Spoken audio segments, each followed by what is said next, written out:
Ashwini blog मध्ये तुमचं स्वागत आहे। आज करूया सोयाबीनची भाजी। मी सोयाबीन रात्री भिजवून ठेवले होते, हे बघा, कारण ते आपल्याला कुकर मध्ये सोयाबीन लवकर शिजत नाही, तरीही मी रात्री भिजवून ठेवले। आता करूया आपण सोयाबीनच्या मसाल्याची तयारी। त्यासाठी आपण मिक्सर मध्ये काढूया टोमॅटो, कांदा आणि 2-3 मिरची टाकल्यात मी, थोडंसं स्पायसीनेस यायला। हे सगळं आपल्याला मिक्सर मध्ये काढून घ्यायचंय। मिक्सर मध्ये काढताना माझ्या अंगावरती उडाले, सगळ्यांनी बी केअरफुल। आता टाकूया आपण ही भाजी करणार आहोत कुकर मध्ये। सगळ्यांनी छोटे कुकर असेल तर कुकर घ्या। आता मिक्सर मधून आपण ही पेस्ट, कांदा, टोमॅटो आणि मिरचीची पेस्ट काढलेली आहे। आता आपण कुकर मध्ये आज भाजी करायची आपल्याला। कुकर घेतलाय मी, कुकर मध्ये टाकायचं तेल। तेल गरम झालंय, तिकडे घेतली दिसत नाही ना। तेल टाकलंय, तेल गरम होऊ द्या। त्याच्यामध्ये टाकायचंय जिरा थोडासा, आणि टाकायचं हिंग। हिंग पण थोडंच घेतलंय ना, आणि हिंग टाका।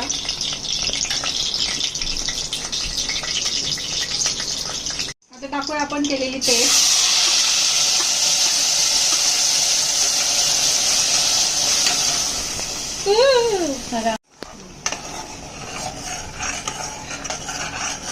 पेस्ट चांगली परतून घ्यायची आता।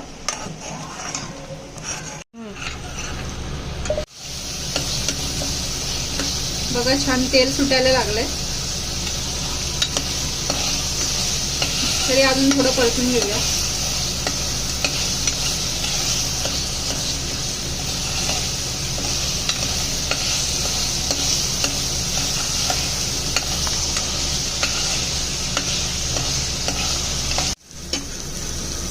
छान असं परतून झालंय। आता याच्यामध्ये टाकूया सोयाबीन।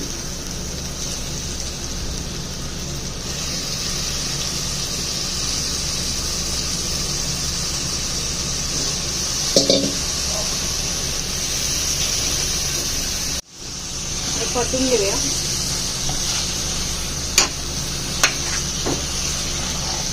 आपल्याला मसाला चांगला परतून घ्यायचा आहे, तेल यूज कर,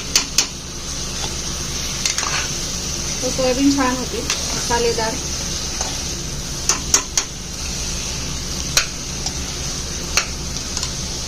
याच्यामध्ये टाकूया पाणी, 2 ग्लास पाणी टाकते।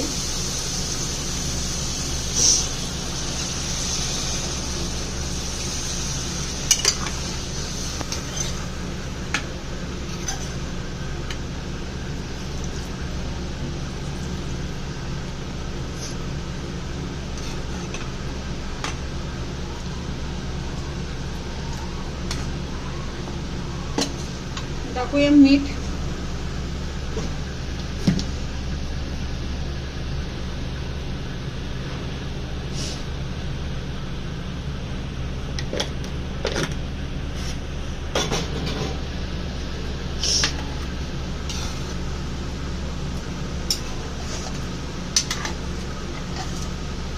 आणि आपल्याला 2-3 शिट्ट्या करू द्यायच्या याच्यामध्ये, म्हणजे सोयाबीन चांगलं शिजेल।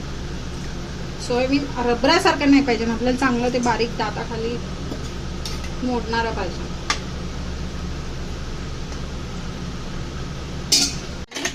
2-3 शिट्ट्या होऊ द्या। कुकरचे 4-5 शिट्ट्या झालेले आहेत। आता भाजी झाली आपली तयार। बघा तुम्ही भाजी, बघा याच्यामध्ये कोथिंबीर टाकली आहे।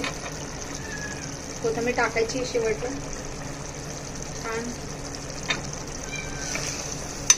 बघा। चिकू झाली आपली भाजी तयार।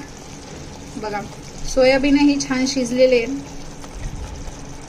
त्याच्यामुळेच मी त्यांना रात्री भिजवून कुकर मध्ये केले, कारण सोयाबीन पटकन शिजत नाहीत कधी कधी।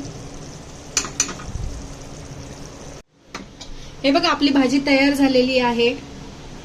छान अशी मस्त घट्ट ग्रेव्ही, ज्याला पातळ लागत असेल त्यांनी पातळ पाणी टाकून ठेवा। पण बघा, छान मस्त झाली माझी रेसिपी। तुम्ही नक्की ट्राय करा। माझ्या चॅनलला लाईक करा, शेअर करा आणि सबस्क्राईब करा। थँक्यू।